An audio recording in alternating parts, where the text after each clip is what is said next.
복잡하게 생각하실 필요가 없어요. 내가 써볼 만한 키워드인지 아닌지 딱 10초 만에 판단할 수 있는 방법을 알려드리겠습니다. 시작하겠습니다.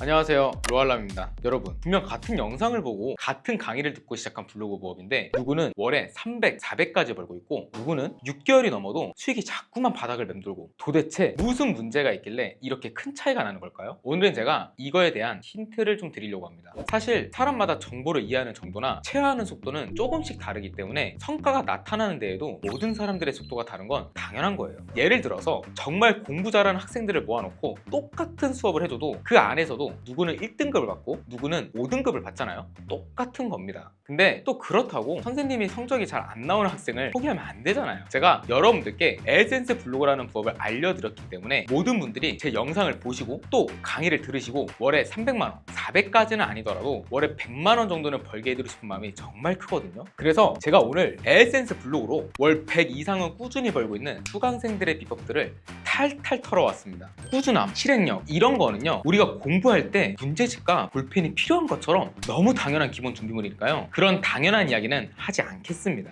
네, 시작하겠습니다.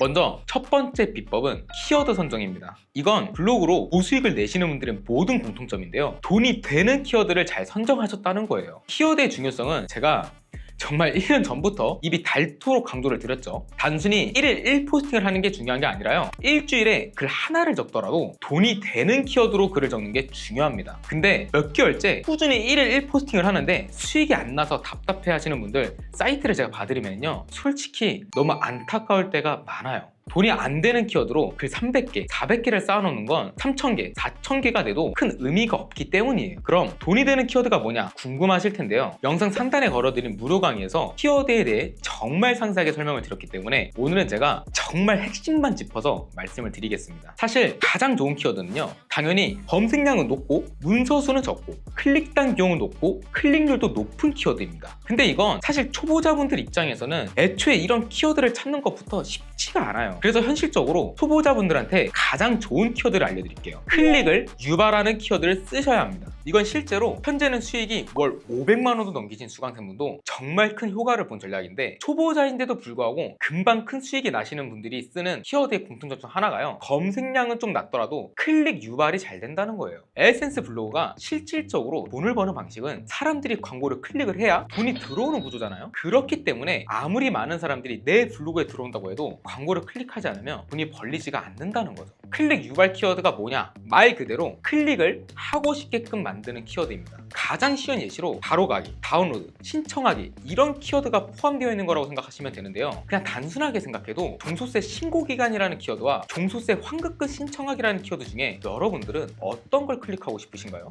당연히 신청하기라는 말이 들어간 키워드겠죠. 그 자체가 클릭을 유도하는 문구니까요. 이해가 되시나요? 그렇기 때문에 초보자분들은 처음부터 너무 완벽한 키워드를 찾겠다고 욕심내지 마시고요, 검색량은 좀 낮더라도 클릭 유발에 유리한 키워드다 싶으면 한번 써보시라는 거예요. 별 생각 없이 써본 키워드가 터지는 경우도 정말 많습니다. 검색량은 500건, 1000건 정도로 조금은 적더라도 클릭 유발에 유리한 키워드가 검색량은 10,000건인데 클릭 유발이 안 나오는 키워드보다 훨씬 좋다는 거죠. 자, 이제 조금 감이 오시나요? 내가 머릿속에 키워드가 떠올랐다고 해서 무작정 글을 쓰고 보는 게 아니라 이렇게 어느 정도 분석을 통해서 돈이 될 만한 키워드를 쓰셔야 하는 거예요. 이틀에 하나, 3일에 하나를 쓰시더라도 돈이 되는 키워드를 찾는데 조금은 더 시간을 투자하시는 걸 추천드립니다.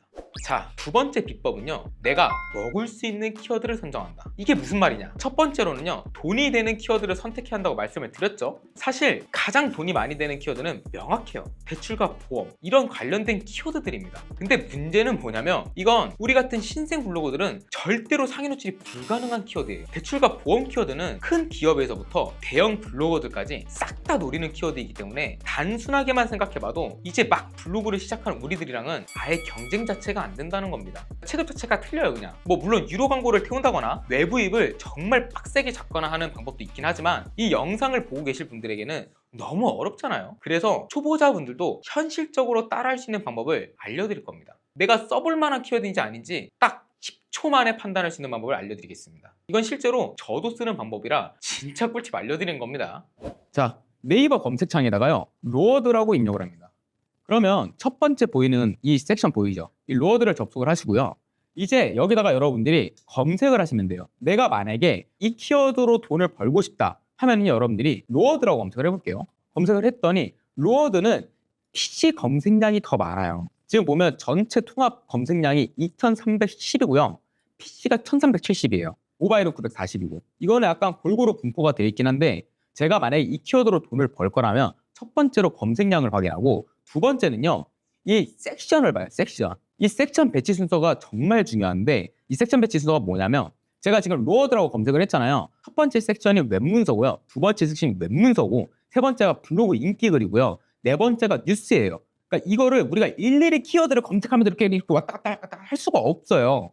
그러니까 할 수는 있는데 복잡해. 힘들단 말이야. 그래서 제가 만든 로어드 사이트에서는요. 이 섹션 배치 순서를 추가했어요. 그래서 여러분들이 로어드 검색량 확인했고 그리고 이 문서서가 적고 이제 이 글 쓸까 할 때 이 섹션 배치 순서를 이렇게 보는 게 아니라 이렇게 본다는 거죠. 여기서 웹문서 첫 번째 맞고 두 번째 웹문서 맞고 세 번째 컴퓨터 인기글 맞고요. 네 번째 뉴스 맞고요. 그래서 이거는 PC 기준이에요. 섹션 배치 순서가 네이버는 PC 모바일이 달라요. 같은 경우도 있는데. 그래서 여러분들이 이 모바일을 클릭하면 지금 똑같죠. 그러니까 로어드의 키워드는 PC랑 모바일 섹션이 똑같다는 겁니다. 그래서 이 섹션 배치 순서가 왜 중요하냐면요. 여러분들이 워드프레스로 돈을 벌려면 블로그 인기글에는 뜰 수가 없어요. 이건 네이버 블로그 인기글이거든요. 우리는 워드프레스로 돈을 벌려면 네이버에서는 이 웹문서 영역에서 노출이 돼요. 지금 보이는 화면처럼 이 친구나 이 친구도 워드프레스란 말이에요. 얘네들도. 그래서 우리가 워드프레스로 돈을 벌고 싶다면 특히 네이버는 웹문서 섹션 배치 순서를 봐야 된다. 이 뜻입니다. 그래서 그거 말고 네이버 블로그를 같이 운영을 해서 외부에 있다는 방법도 있는데 지금 제가 말하는 건 복잡한 거 말고 웹문서로 돈을 벌 수 있는 방법을 말씀을 드리는 거예요. 이 웹문서 섹션만 잘 이용해도 하루에 몇백 불 버시는 분들 진짜 많습니다. 그래서 로어드 말고요. 예를 들어서 내가 KPass라는 키워드로 글을 쓸 거예요. 그러면 글을 쓰기 전에 제가 항상 말씀을 드렸죠. 글을 쓰기 전에 이 키워드가 돈이 될지 안 될지 벌어질지 안 벌어질지를 먼저 확인을 해야 된다고. 그러면은 내가 KPass로 글을 쓸 거예요. 쓰기 전에 KPass 네이버에 검색을 해. 그래서 검색을 했더니 이 검색량 토탈이 18만 8천 건이란 말이야. 근데 PC가 3만 7,900건이에요. 저는 이런 경우는 버려요. PC를. 무슨 뜻이냐면 모바일 검색량이 15만 건이잖아요. 그럼 저는 어떻게 하냐? 이 상태에서 M을 눌러서 엔터를 해요. 이게 무슨 뜻이냐면요. 이 네이버가 PC랑 모바일의 검색 기준이 다르다고 했죠. 그래서 저는 KPass라는 키워드가 모바일 검색량이 더 높으니까 이제 모바일 디바이스 환경으로 지금 제가 이렇게 본 거예요. 근데 이렇게 M으로 쳐가지고 복잡하게 하지 말고 로어드에서 이 섹션 배치 순서를 모바일을 클릭을 하면 된다고요. 모바일을. 지금 얘도 모바일이랑 PC랑 똑같은데 모바일이랑 PC랑 다른 섹션 배치 순서가 많아요. 키워드마다 다른데. 그래서 이렇게 모바일을 클릭을 하면 이 키워드가 첫 번째는 섹션이 KPass, 신용카드, 퍼링크, 인기글, 뉴스, 웹문서가 6번째예요. 우리가 워드프레스로 돈을 벌려면 웹문서 영역이 우선순위에 있는 게 제일 중요하거든요. 근데 얘가 6번째 위치에 있단 말이에요. 검색량이 아무리 높아도 6번째 웹문서에 위치했다는 거는요. 여러분이 내려가다 보면은요. 이 KPass를 검색한 사람이 이 6번째 이거 보이시죠? 이 6번째를 클릭할 확률이 매우 적어요. 검색량이 아무리 많아도. 그래서 저 같은 경우 이런 키워드를 안 씁니다. 정리를 하면 여러분들이 이 KPass라는 키워드를 쓰려고 했더니 이거 검색량이 많은데 웹문서 섹션 배치 순서가 너무 낮네 해서 포기하는 게 아니라 이어서 연관 키워드들 있죠. 이 연관 키워드 보면은 검색량 다 나옵니다. 이런 것들 검색해서 섹션 배치 순서 확인해서 보시고요. 이거 말고도 내리다 보면 KPass 기준 키워드 발굴이라는 게 있어요. 그러니까 KPass 연관 키워드 말고도 로어드 자체에서 KPass랑 연관이 있는 키워드를 발굴을 해줘요. 근데 이거를 대량 키워드를 조회를 누르면 KPass 외에 9건에 대한 키워드들이 대량으로 키워드 조회가 됩니다. 검색량을 되게 간단하게 볼 수 있어요.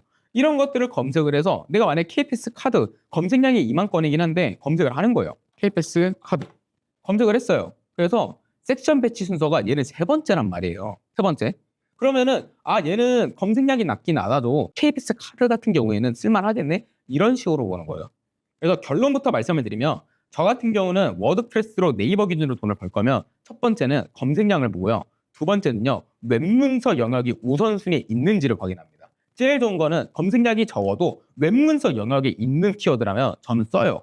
그런 글들을 200개, 300개 쌓아두면 무조건 돈이 벌립니다. 안 벌릴 수가 없어요. 심지어 이건 제 수강생분이 이렇게 해서 돈을 법니다.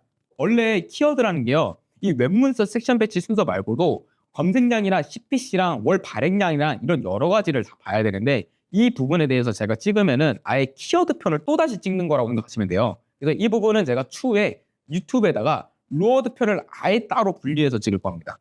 이 정도만 아셔도 여러분들이 워드프레스로 돈을 버는 거는 어렵지 않습니다.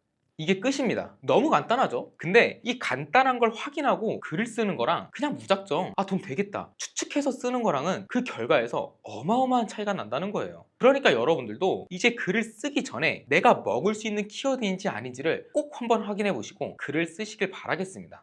세 번째, 마지막 비법은요. 돈이 나오는 사이트를 여러 개 운영한다입니다. 이것도 사실 모든 고수익 블로거들의 공통점이에요. 실제로 저도 한참 블로그를 열심히 했을 때 11개까지 운영을 했었거든요. 근데 이게 딱 들었을 때는 와, 한 개도 운영하기 힘든데 어떻게 11개를 동시에 운영해? 이렇게 생각이 드실 텐데요. 솔직히 오히려 한 개만 운영하는 것보다 11개를 운영하는 게 훨씬 쉽습니다. 이게 대체 무슨 말이냐? 자, 여러분, 한 개의 사이트로 100만 원을 버는 게 쉬울까요? 10개의 사이트로 100만 원을 버는 게 쉬울까요? 바로 이해가 되셨죠? 물론 처음에는 하나의 사이트에만 집중을 해서 글 쓰는 습관을 들이고 키워드 감을 찾는 것도 정말 중요합니다. 블로그 시작한 첫날부터 막 10개씩 만들어서 운영하란 말이 절대 아니에요. 내가 어느 정도 글을 쓰고 키워드를 잡는 거에 익숙해졌다. 그리고 블로그 하나에서 하루 10달러, 20달러씩은 꾸준하게 나오는데 뭔가 그 이상 늘어나는 느낌이 안 난다 하시면요. 블로그를 늘려보실 생각을 해보시라는 거예요. 늘리는 블로그는 내 메인 블로그에 사람들을 끌어다 줄 외부의 블로그일 수도 있고 아니면 메인 사이트를 하나 더 늘리는 방식이 될 수도 있겠죠.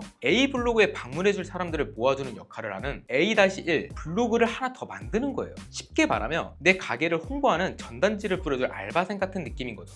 이해가 되시나요? 그렇게 해서 A 가게가 대박이 났어. 그러면 이제 또 다른 가게 B를 차리면 되겠죠. 그렇기 때문에 내가 A 블로그 하나를 고집할 게 아니라 내 블로그로 홍보해주는 역할 혹은 돈이 되는 블로그를 하나 더 만드는 게 오히려 더 빠른 시간에 수익을 올릴 수 있는 전략이라고 볼 수 있는 거죠. 이 알바생 블로그는 네이버 블로그가 될 수도 있고 티스토리 블로그가 될 수도 있는데요. 네이버 블로그를 시작하는 방법은 너무 쉬우니까 제가 따로 말씀을 드리지 않고요. 티스토리 같은 경우는 지금 구독자분들 대상으로 무료 강의를 제공해드리고 있으니까 고정 댓글을 참고해주시면 좋을 것 같습니다. 근데 여기서 주의할 점, 이건 앞서 말씀드린 첫 번째, 두 번째 조건이 충족된 상태라는 전제입니다. 자, 정리해 보겠습니다. 내 블로그가 몇 개월째 수익이 미비하다면 첫 번째, 애초에 돈이 안 되는 키워드일 확률이 높다. 두 번째, 내가 먹을 수 없는 키워드를 쓰고 있을 수 있다. 현재 내 레벨에 비해 너무 높은 레벨의 몬스터를 잡고 있을 수도 있다는 거죠. 세 번째, 블로그 하나에만 너무 모든 걸 걸고 있을 수 있다. 이건 아무리 이쁘게 잘 꾸며놓은 매장이라도 홍보가 안 돼서 손님들이 내 가게가 있는지도 모른다면 백날 첫날 내 가게를 더 이쁘게 꾸민다고 해도 손님이 없는 건 마찬가지라고 생각하시면 되겠습니다.